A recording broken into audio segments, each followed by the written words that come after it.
Okay, hello everyone. अभी हम लोग देखेंगे अष्टांग हृदय के डेमो से रिलेटेड बातें। आपका एक सब्जेक्ट है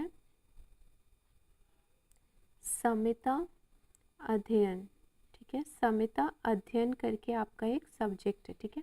आपसे पहले के जो बैचेस थे वहाँ पे अष्टांग हृदय करके होता था सब्जेक्ट, अब उस सब्जेक्ट का नाम चेंज करके समिता अध्ययन कर दिया गया है। समिता का मतलब है आयुर्वेद की मेन ग्रंथ है जिनसे एक्चुअल में आयुर्वेद है, ठीक है। जैसे कि चरक संहिता, सुश्रुत संहिता, ये कुछ ऐसे हैं जो कि नॉन आयुर्वेदिक लोग भी जो होते हैं, मतलब नॉन आयुर्वेदिक स्टूडेंट्स वगैरह हैं, वो भी जानते हैं, ठीक है। तो संहिता मतलब आयुर्वेद की मेन ग्रंथ जिनसे एक्चुअल में आयुर्वेद है। तो संहिता अध्ययन के अंदर हम लोग इस साल जो आपका सब्जेक्ट रखा गया संहिता अध्ययन, इसमें इस बार इन्होंने 2 ग्रंथ इन्वॉल्व कर दिए हैं। लास्ट ईयर तक एक ही होता था अष्टांग हृदय, इस साल इन्होंने क्या किया है, 2 कर दिए हैं। एक इन्होंने अष्टांग हृदय रखा है आपके सिलेबस में और दूसरी ग्रंथ इन्होंने रखी है चरक, ठीक है, चरक। तो अष्टांग हृदय के इन्होंने 1 से 15 चैप्टर रखे हैं आपके सिलेबस में और चरक के इन्होंने 1 से 12 रखे हैं, ठीक है। इसमें एक बात आती है स्थानों की, जैसे रहता है सूत्र स्थान, ठीक है, सूत्र स्थान। फिर एक आता है इंद्रिय स्थान या सॉरी निदान स्थान, ठीक है। एक हम ले लेते हैं इंद्रिय स्थान, ठीक है। इस तरीके के बहुत सारे स्थान वगैरह आते हैं। तो इनका क्या मतलब होता है, जैसे आपके सिलेबस में है अष्टांग हृदय सूत्र स्थान चैप्टर नंबर 1 to 15 एंड चरक संहिता सूत्र स्थान चैप्टर नंबर 1 to 15। इसका क्या मतलब समझेंगे, देखिए मैं बताती हूँ कि जैसे हम लोग नीट क्लियर करके आते हैं इधर, ठीक है, 11-12 सबने पढ़ी होती है, तो वहाँ पे बायोलॉजी के एग्जाम्पल से मैं बताती हूँ कि जैसे बायो में क्या होता था, वहाँ पे ह्यूमन फिजियोलॉजी करके एक यूनिट होती थी, फिर प्लांट फिजियोलॉजी करके एक यूनिट होती थी। तो वहाँ पे क्या था, हर यूनिट में 5-7 चैप्टर्स होते थे, तो पर्टिकुलर यूनिट्स थी, इकोलॉजी करके एक यूनिट थी, ओके। तो ऐसे यहाँ पे यूनिट के बदले इन ग्रंथों में स्थान होते हैं, जैसे सूत्र स्थान, निदान स्थान, इंद्रिय स्थान, ठीक है। तो जैसे जो ह्यूमन फिजियोलॉजी हुआ करती थी 11-12 में, वहाँ पे क्या था, हम लोग पूरा ह्यूमन से रिलेटेड बातें सब पढ़ते थे। ह्यूमन का डाइजेशन है, कैसे ब्रीदिंग प्रोसेस है, ये सारी बातें हम वहाँ पे पढ़ते थे, ठीक है।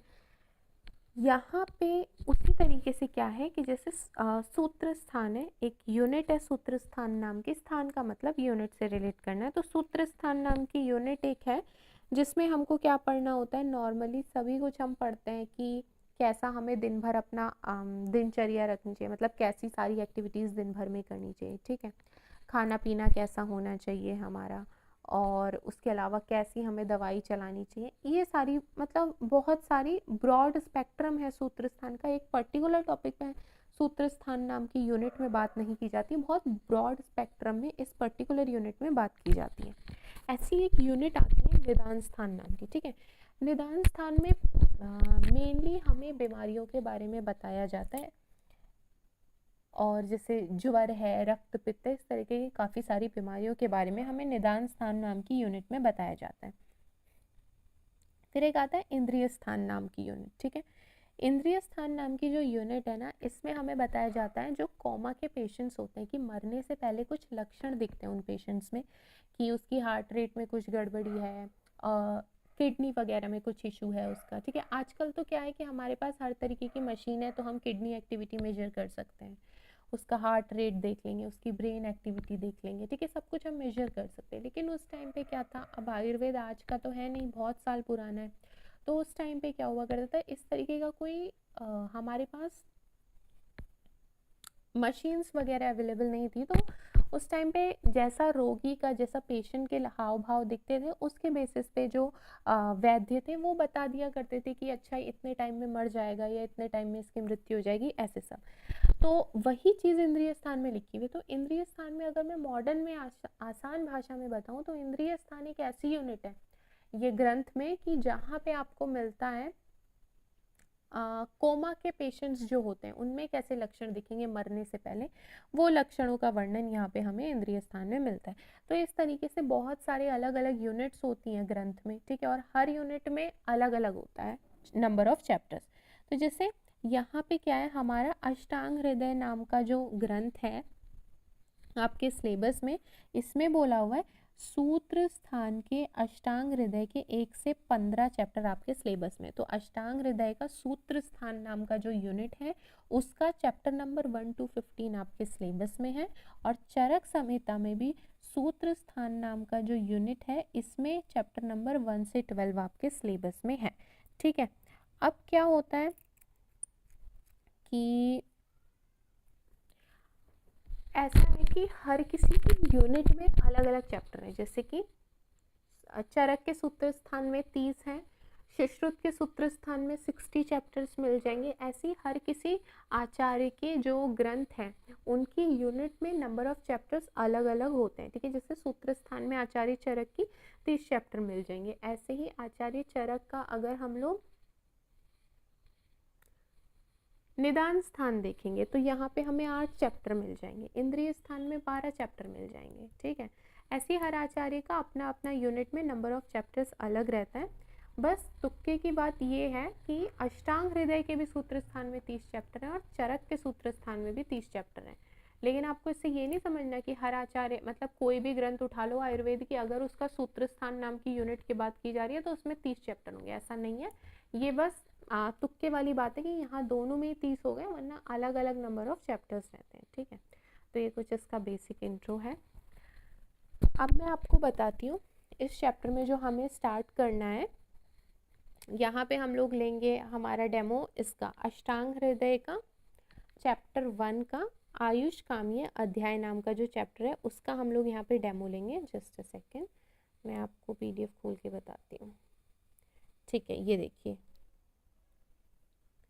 इसमें हम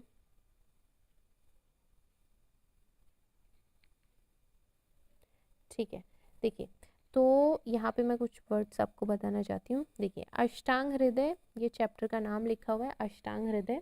ये निर्मला विद्या हिंदी व्याख्या ऐसा कुछ इंपॉर्टेंट नहीं है, ये बुक के बारे में बताया हुआ है। ठीक है, अष्टांग हृदय है ये। सूत्र स्थान मतलब सूत्र स्थान यूनिट का नाम हो गया। प्रथमो अध्याय चैप्टर 1 ये बोला हुआ है। ठीक है, अब मंगलाचरण यहाँ पे दिया हुआ है श्लोक नंबर 1 में कुछ, ये एक्चुअली क्या है, ये एक प्रेयर है। ठीक है, ये हमारे लिए इम्पोर्टेंट नहीं है। आचार्य ने जब ये ग्रंथ लिखी होगी तो उस टाइम पे उन्होंने शुभ हो इस वजह से ये प्रेयर यहाँ पे लिखी है, और इसका कुछ ऐसा इम्पोर्टेंस नहीं है, ये हमारे लिए इम्पोर्टेंट नहीं है। ठीक है, मंगलाचरण इज प्रेयर ओनली, तो इस चीज़ को हम स्किप करके आगे बढ़ेंगे।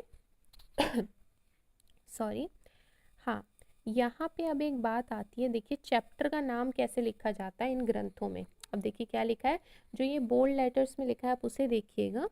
अर्थात आयुष काम्यम अध्यायम व्याख्यास्यामः,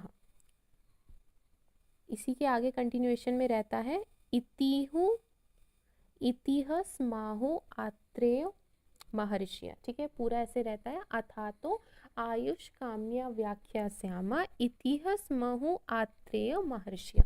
ये 2 लाइन पूरा एक साथ रहती है तब ये चैप्टर का नाम बनता है। ठीक, क्या है ये जो पूरी कहानी है ना, ये हर जगह सेम रहेगी कि जो इसके बाद का चैप्टर आएगा वहां पे भी ऐसे ही बोलेंगे कि अथातो डैश व्याख्यास्यामः इतिह स्माहु आत्रेय महर्षिया, पूरा सब सेम रहेगा, बस चैप्टर का नाम चेंज हो जाया करेगा। जैसे यहाँ पे तो इस चैप्टर का नाम है आयुष काम्य अध्याय, तो इसलिए यहाँ पे वर्ड आ गया आयुष काम्य अध्यायम व्याख्यास्यामः। तो बाकी जो चैप्टर पढ़ेंगे उस चैप्टर का नाम आ जाएगा, बाकी जो ये चैप्टर का इंट्रो रहता है वो सेम रहता है। अब इसका मतलब क्या है, ये जो वर्ड अर्थात है ना, अर्थात शब्द का मतलब होता है मंगलवाची या मंगल सूचक। जैसे शुभ होता है ना, हम लोग शुभ लाभ वगैरह का चिन्ह बनाते हैं अपने घर के बाहर ताकि वो क्या है, शुभ बनता है वो हमारे लिए। ऐसे ये जो अर्थात वर्ड है ना, ये भी शुभ माना जाता है, तो इसीलिए इस अर्थात वर्ड का मतलब शुभ होता है। तो इसीलिए ये शुभ है, मंगलवाची है, इसलिए इसे यहाँ पे लिखा जाता है। तो आपसे पूछे कभी कोई कि अर्थात वर्ड का क्या मतलब है, तो इसका मतलब होता है कि ये मंगलवाचक है। ठीक है, मंगलवाचक या मंगल सूचक है ऐसा। ठीक है, बोला है अर्थात आयुष काम्यम अध्यायम, आयुष काम्य अध्याय मतलब आयुष काम्य नाम का जो चैप्टर है, अब इसकी क्या होगी, व्याख्यास्यामः, व्याख्या की जाएगी, इसके बारे में बताया जाएगा। व्याख्या मतलब इसको अब एक्सप्लेन किया जाएगा, इसके बारे में बताया जाएगा। इतिह स्माहु आत्रेय महर्षिया, ऐसा महर्षि आत्रेय बताएंगे। ऐसा बोला है कि इस विषय में आत्रेय आदि महर्षि बड़े बड़े आचार्य थे, वो क्या कहते हैं ये सब अब हमें पता चलेगा, ऐसा इन्होंने यहाँ बताया। ठीक है, तो बेसिकली चैप्टर का वर्णन है। अब बात आती है यहाँ पे,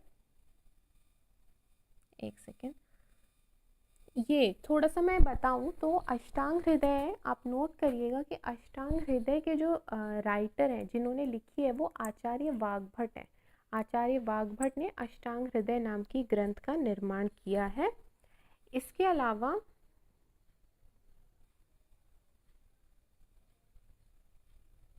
ठीक है, तो आप नोट करिए कि आचार्य वाग्भट ने इस ग्रंथ का निर्माण किया है अष्टांग हृदय का। ठीक है, अब देखो क्या है कि ये जो वाग्भट थे ना, इनका अपना इसमें खुद का कुछ इनिशिएटिव नहीं है। आचार्य वाग्भट ने क्या किया, दो बातें देखो, आयुर्वेद का जो मेन है ना वो आचार्य चरक और आचार्य सुश्रुत से। ठीक है, तो वाग्भट ने क्या किया, दो बातें चरक की उठाई, दो बातें सुश्रुत की उठाई और उनको यहाँ पे लिख दिया। जैसे उन्होंने मान लो कोई टॉपिक ए उठाया, अब उन्होंने टॉपिक ए जैसे दिनचर्या में आपको बताऊं डेली रूटीन, तो उन्होंने उठाया। ठीक है, उसमें बहुत सारी बातें आचार्य चरक ने अपने बुक में बोला है, आचार्य सुश्रुत ने अपने बुक में बोला है। तो वाग्भट ने पढ़ा, इन दोनों को मिला के जो कंक्लूजन निकला या इन दोनों में से जिसकी भी बातें उन्हें ज़्यादा बेटर लगी उन्होंने अपना इस ग्रंथ में लिख दिया। ठीक है, तो बेसिकली जो अष्टांग हृदय है वो चरक और सुश्रुत से मिलके बना हुआ है। ठीक है, चरक संहिता और सुश्रुत संहिता से मिलके ही अष्टांग हृदय का निर्माण हुआ है और इसे लिखा है आचार्य वाग्भट ने। यहाँ तक का बस आपको समझना था। अब देखिए, आइए श्लोका नंबर 2 पे क्या लिखा है, देखिए, आयु कामनेन धर्म अर्थ सुख साधनम। आयु कामनेन, आयु की कामना करने वाले, कामना करने वाले मतलब इच्छा करने वाले, आयु मतलब हमारी उम्र। ठीक है, हमारा लंबा जीवन, तो आयु कामनेन, तो आयु की इच्छा रखने वाले, आयु की कामना करने वाले क्या करें, कैसे आयु प्राप्त करेंगे, धर्म अर्थ सुख साधनम। धर्म अर्थ सुख, ये 3 पॉइंट हैं, 3 साधन हैं आयु को प्राप्त करने के। तो आयु की इच्छा रखने वाले, आयु की कामना रखने वालों के लिए आयु कैसे प्राप्त की जा सकती है, धर्म अर्थ सुख, ये 3 साधनों के द्वारा, ये 3 उपायों से, इन 3 चीज़ों से आयु प्राप्त की जा सकती है। तो आयु कामनेन, आयु की इच्छा रखने वालों के लिए क्या इंपॉर्टेंट है, धर्म अर्थ और सुख। ठीक है, उसके आगे क्या बोलते हैं, आयुर्वेद उपदेशेषु विधेह परमाद्रा। और ये सब का वर्णन कहाँ मिलता है, आयुर्वेद में। तो जिसको भी आयु की इच्छा चाहिए, जिसको भी लंबी उम्र चाहिए, उसको आयुर्वेद को आदर देना चाहिए। आयुर्वेद का उपदेश, आयुर्वेद में ये सब कुछ वर्णित है, आयुर्वेद में बताया गया है कि कैसे धर्म अर्थ और सुख को प्राप्त किया जाए। और ये तीनों चीज़ें अगर हमें मिल गई तो हमको आयु भी मिल जाएगी, लंबी उम्र भी मिल जाएगी। तो ओवरऑल हम क्या कह सकते हैं, सब कुछ आयुर्वेद पे डिपेंड है। तो जिसको भी लंबी उम्र की इच्छा है वो क्या करे, आयुर्वेद का आदर करे, आयुर्वेद को फॉलो करे, ऐसा लिखा है। ठीक है, अब देखिए हिंदी में क्या लिखा है, पढ़ती हूँ मैं। धर्म अर्थ सुख नामक इन 3 पुरुषार्थों, पुरुषार्थ मतलब कोई भी चीज़ जो पुरुष के लिए है, पुरुष माने मनुष्य समझना है आपको आयुर्वेद में, पुरुष का मतलब मेल फीमेल नहीं करेंगे यहाँ पे, पुरुष माने मनुष्य। ठीक है, तो धर्म अर्थ सुख नामक ये जो 3 पुरुषार्थ हैं, इन सब का जो साधन है वो क्या है, आयु है। मतलब इन सबको आयु प्राप्त करने के लिए ये सब चीज़ें हमें चाहिए। और आयु की कामना करने वाले पुरुष को क्या चाहिए, आयुर्वेद शास्त्रों में निर्मित उपदेशों का पालन करना चाहिए। ठीक है, पालन और आदर करना चाहिए कि आयुर्वेद शास्त्र में जो कुछ भी वर्णित है उसको फॉलो करना चाहिए, उसको मानना चाहिए। ऐसा श्लोक 1 है। श्लोक 2, अब इस चैप्टर का नेक्स्ट श्लोक आएगा आयुर्वेद का अवतरण, कि मतलब आयुर्वेद इस धरती पे आया कैसे। ठीक है, आयुर्वेद यहाँ का शास्त्र। हाँ, एक चीज़ मैं छूट गई है, मैं आपको बता दूँ, ये अर्थ सुख धर्म आयु, इन सब का मतलब आप नोट करिए। देखिए, आयु का मतलब तो एज। ठीक है, धर्म का मतलब क्या है, परलोक में, इस लोक में जो हम अच्छे कर्म कर रहे हैं। ठीक है, और हमें जो मोक्ष की प्राप्ति होगी, ये सारी धर्म वाली बातें जो नॉर्मल हमें माइथोलॉजिकल सीरियल्स वगैरह से पता होता है, धर्म की सारा अच्छा काम करो बुरा नहीं करो, वो ही सब धर्म, ठीक है। अर्थ का मतलब होता है मेटीरियलिस्टिक थिंग्स, ठीक है, अर्थ is equal to money, okay, और सुख is equal to disease free, ठीक है, किसी तरीके की बीमारी ना होना, कोई रोग का ना होना इज इक्वल टू सुख। तो ये कुछ इन 4 वर्ड्स का मतलब है। अब देखिए यहाँ पे आती है बात आयुर्वेद अवतरण की, ठीक है। आयुर्वेद अवतरण का क्या मतलब है कि आयुर्वेद इस धरती पे कैसे आया। अब जो आयुर्वेद है यहाँ का तो है नहीं, वो इस लोक का तो वो है नहीं ना ज्ञान, वो क्या है, परलोक की विद्या, भगवानों की विद्या, तो वो इस धरती पे कैसे आई, उसको जानने के लिए आयुर्वेद अवतरण हमको समझना पड़ेगा, ठीक है। तो आयुर्वेद अवतरण के लिए मैं आपको बताती हूँ कि कहाँ से आपको नोट करना है। जस्ट अ मिनट, एक सेकेंड रुक जाइए। आयुर्वेद का अवतरण हम लोग कर लेते हैं इसे, ठीक है। देखिए क्या आयुर्वेद के अवतरण में बेसिकली सीक्वेंस हमें बताया जाएगा कि कैसे चल रहा है सब कुछ। तो देखिए सबसे पहले क्या था, अब जो इसकी ना एक ट्रिक है, सीक्वेंस से ही आपको याद रखना है, आगे पीछे नहीं कर सकते, ठीक है। तो ट्रिक है बड़ा आई बी, ठीक है, B for Brahma,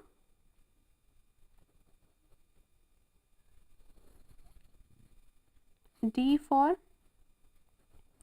Daksha, A for Ashwini Kumar, मैं इसे समझाऊंगी घबराइएगा मत, Ashwini Kumar, I for Indra, B for Bharadwaj, ठीक है। अब देखिए सबसे पहले क्या था ना, आयुर्वेद का जो ज्ञान था उसका स्मरण किया ब्रह्मा जी ने। अब देखो ब्रह्मा विष्णु महेश तो पूरे सृष्टि के रचयिता हैं, उनको तो किसी की ज़रूरत नहीं है ना, उन्होंने ही सब कुछ बनाया है। तो आयुर्वेद का ज्ञान भी ब्रह्मा जी ने अपने आप ही स्मरण कर लिया, ठीक है। तो सबसे पहले आयुर्वेद का ज्ञान ब्रह्मा जी ने स्मरण किया। उसके बाद क्या हुआ, ब्रह्मा जी के पुत्र थे दक्ष प्रजापति, जो माता सती के पिता थे। तो दक्ष प्रजापति ब्रह्मा के ही पुत्र थे, तो ब्रह्मा जी ने क्या किया, अपने पुत्र दक्ष प्रजापति को वो आयुर्वेद का ज्ञान दिया। फिर अब दक्ष प्रजापति से वो ज्ञान कहाँ जाता है, अश्विनी कुमार जो ट्विंस गॉड होते हैं, अगर आपने महाभारत देखी हो तो वो पांडु पुत्र जो नकुल और सहदेव थे वो भी अश्विनी कुमार के ही थे। तो जस्ट ये थोड़ा सा रिलेट करने के लिए बता रही हूँ मैं। तो अश्विनी कुमार को, वो भी भगवान थे, तो दक्ष प्रजापति ने अश्विनी कुमारों को आयुर्वेद का ज्ञान दिया, 2 थे अश्विनी कुमार, ठीक है। अब अश्विनी कुमार ने क्या किया, अश्विनी कुमार ने इंद्रदेव को, भगवान इंद्र को आयुर्वेद का ज्ञान दिया, ठीक है। तो अभी तक क्या है, आयुर्वेद जो है परलोक में ही चल रहा है, धरती पे नहीं आया है। फिर क्या हुआ था कि ऐसे ना 4 युग थे, सतयुग, त्रेता युग, द्वापर युग एंड कलयुग, ठीक है। तो स्टार्टिंग में क्या था ना कि सतयुग था, अच्छा दौर था, लोगों में कोई लालच नहीं था, कोई आलस्य नहीं था, किसी के लिए बुरी भावना नहीं थी, तो किसी तरीके के रोगों की उत्पत्ति नहीं होती थी, ठीक है। धीरे धीरे जैसे समय आगे बढ़ा, लोगों में अनेक तरीके की बुरी भावनाएं, लालच, क्रोध, ये सब आने लगा। इस चक्कर में क्या है, लोग बीमार होने लगे, तो और बीमार हुए तो अकाल मृत्यु होने लगी, क्योंकि उस टाइम पे तो कुछ चिकित्सा ही नहीं थी। तो क्या हुआ ना, ये सब देख के उस टाइम के जो महान ऋषि मुनि हुआ करते थे वो बहुत परेशान हो गए कि भाई क्या हो गया, ऐसे मरने नहीं दे सकते लोगों को। तो उन्होंने क्या किया, उन्हें पता चला कि परलोक में कोई ऐसा ज्ञान आया है जिससे हम इस धरती के लोगों की चिकित्सा कर सकते हैं, इनको ठीक कर सकते हैं और इनकी जो अकाल मृत्यु है उसको रोका जा सकता है। तो इसके लिए क्या किया उन्होंने डिसाइड किया कि हम लोग इंद्र भगवान के पास लास्ट में ज्ञान पहुंचा है ब्रह्मा जी से, तो हम क्या करेंगे कि इंद्र भगवान को प्रसन्न करके उनसे आयुर्वेद का ज्ञान लेके लोगों को ट्रीट करेंगे। तो क्या किया, सभी ऋषियों ने अपना जो है वो हवन वगैरह, पूजा वगैरह चालू कर दिया, ठीक है। जब उन्होंने चालू किया तो एक ऋषि थे भारद्वाज ऋषि, उनसे ब्रह्मा जी प्रसन्न हो गए, भारद्वाज ऋषि से प्रसन्न हुए इंद्र भगवान। तो इंद्र भगवान ने क्या किया, भारद्वाज ऋषि को परलोक बुलाया, ठीक है। उनको कहा कि तुम आओ यहाँ स्वर्ग में और तुमको मैं आयुर्वेद का ज्ञान देता हूँ। तो भारद्वाज ऋषि जो एक मनुष्य थे, इनको आयुर्वेद का ज्ञान इंद्र भगवान ने दिया। अब इंद्र भगवान ने कहा कि मैंने तो तुम्हें ज्ञान दे दिया, अब ऐसा नहीं करना तुम अपने तक ही ये ज्ञान रख रहे हो, औरों में भी बांटना ये ज्ञान ताकि सभी का भला हो, ठीक है। तो भारद्वाज जी को वो ज्ञान दिया। भारद्वाज जी नीचे आके सबकी चिकित्सा करने लगे और अपने शिष्यों को पढ़ाने लगे, ठीक है। अब भारद्वाज ऋषि के एक शिष्य थे पुनर्वसु आत्रेय नाम के, ठीक है। पुनर्वसु आत्रेय नाम के एक शिष्य थे, भगवान भारद्वाज के या ऋषि भारद्वाज के। तो ये जो पुनर्वसु आत्रेय नाम के इनके शिष्य थे ना, इनको भारद्वाज जी ने अपना ज्ञान दिया। अब इन पुनर्वसु आत्रेय के भी 6 शिष्य थे और वो 6 शिष्य थे बीजेपी कहाँ, इसकी ट्रिक है बीजेपी कहाँ, मैं अभी बताऊंगी कौन कौन थे, ठीक है। तो ये 6 शिष्यों को दिया था। तो अब ये 6 शिष्य भाई हम क्यों याद रखें कौन है, तो इन सभी की ना ग्रंथ होती है, तो हमें याद रखना पड़ता है। भेल संहिता, जत्रुकर्ण संहिता, पाराशर संहिता, शारपाणी संहिता, हारित संहिता, अग्निवेश संहिता, ये सब हमें ध्यान रखना पड़ता है, ठीक है। तो इसीलिए ये 6 शिष्यों का नाम ध्यान रखना है।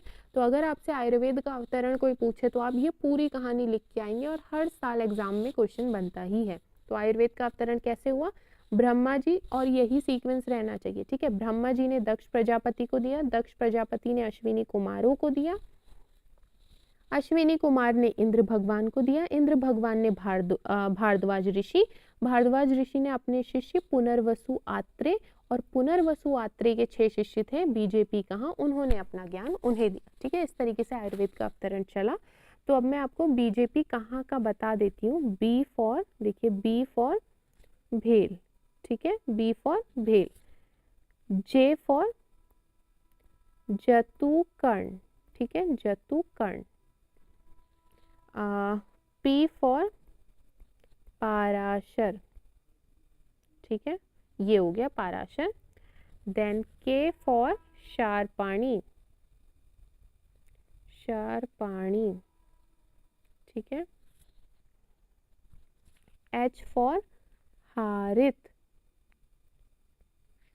ठीक है, एंड ए फॉर अग्निवेश।